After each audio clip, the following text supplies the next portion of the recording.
Family, how we doing today? Happy Faithful Friday.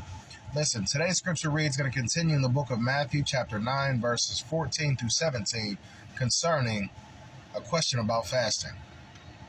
Then the disciples of John came to him saying, "Why do we and the Pharisees fast, but your disciples do not fast?"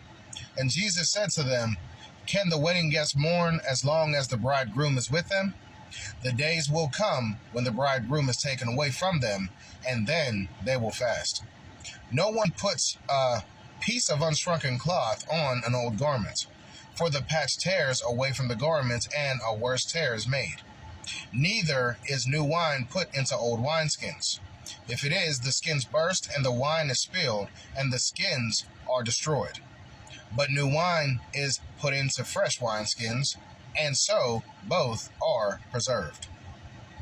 Furthermore, family, in this passage, Jesus uses the analogy of a wedding feast, stating that guests don't mourn while the bridegroom is present, and then uses the illustration of new cloth on old garments and new wine in old wineskins to illustrate that his covenant is distinct from the old and cannot be contained or patched onto it.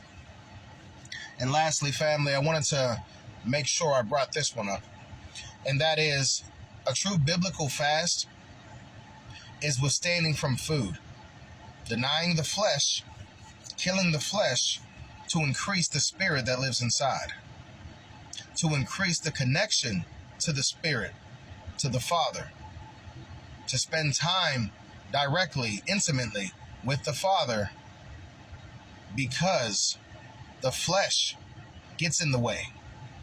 So if you want to really do a true biblical fast, that's going to be withstanding from food for a period of time, spending time in prayer and supplication to the Lord, and then breaking your fast and going back to your daily life. Not putting away your phone as a fast, not putting away certain people as a fast, not putting down certain things. A true biblical fast is withstanding from food, getting into prayer, and intentionally spending time with God. All right? Much love to you, family. God bless. And as always, I hope and pray that these scripture readings and mini breakdown and encouraging words at the end is really going to give someone some understanding, greater purpose, and greater insight as to what fasting is, why Jesus' disciples didn't fast just yet, and why we fast today. And we fast today because the bridegroom isn't here just yet. But don't worry, he's on his way. That's why we have to stay ready, family. Much love to you. God bless. And as always, God willing, we'll talk soon.